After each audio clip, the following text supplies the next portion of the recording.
During his lifetime, the father of Barbie had his name on more than 1,000 patents, and was a man of seemingly as many personas: inventor, designer, and serial Casanova, to name just a few. The Los Angeles Times once characterized him as a strange mixture of the new technologist and the old playboy. Zsa Zsa Gabor, the second of his 5 wives, he was the 6th of her 9 husbands, had a somewhat different view.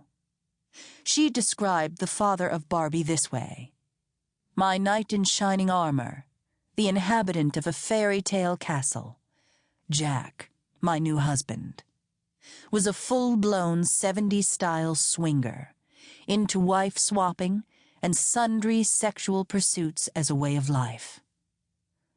Most of her assessment was accurate, except for the wife-swapping part, unless she meant he swapped one old wife for one new one, with rings and weddings, like she did with her mates.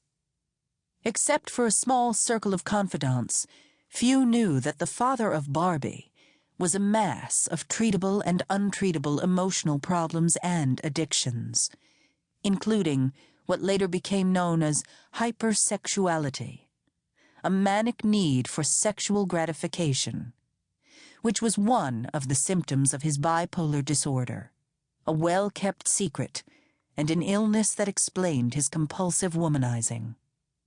Barbie has quite an untold heritage. As Barbie's 50th anniversary on March 9, 2009, loomed, the first voice of Barbie reminisces nostalgically about her relationship with the father of Barbie, one she says was just a brief fling as far as bed was concerned. Observes Gwen Floria, "Jack was fun crazy. That night when he wanted to cut a hole in the ceiling so that he could see the starlight, I had to talk him out of it, or he would have done it. He'd do things like that on the spur of the moment." They were an oddly matched twosome, but so was the father of Barbie with all of his other women, the ones he knew biblically, and those he courted and charmed socially. While most playboys used their proverbial little black books to list the vital statistics and other intimate details about their women, the father of Barbie's method was far more advanced. He adopted the McBee keysort system, used by librarians before the advent of small computers, to list the Barbie-like physical attributes and sometimes sexual interests and appetites of the women he knew. Most of that data was gathered at Hollywood parties and Beverly Hills society and charity functions.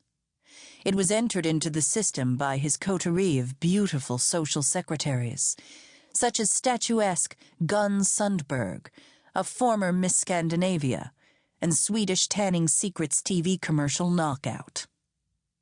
Along with gathering all the details, his secretaries photographed certain guests and attached the prints to the data cards.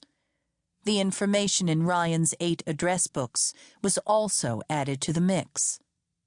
If the father of Barbie required a statuesque Barbie doll look-alike with certain kinks for one of the castle revels, or if he needed 60 chic couples for one of his enormous celebrity parties, his beautiful assistants had no problem gathering the precise card sort.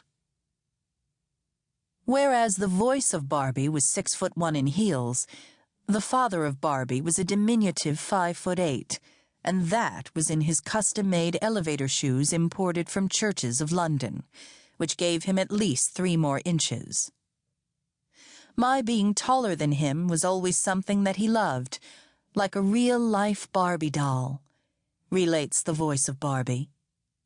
He once said to me he loved me being tall so he could stick his nose in my boobs when he hugged me. Derek Gable, a star designer and executive at Mattel for 16 years, who was part of the company's brain drain from the United Kingdom, says Ryan fancied himself a sort of funny-looking Hugh Hefner. Hefner had his own Barbie doll like Barbie, no E on the end.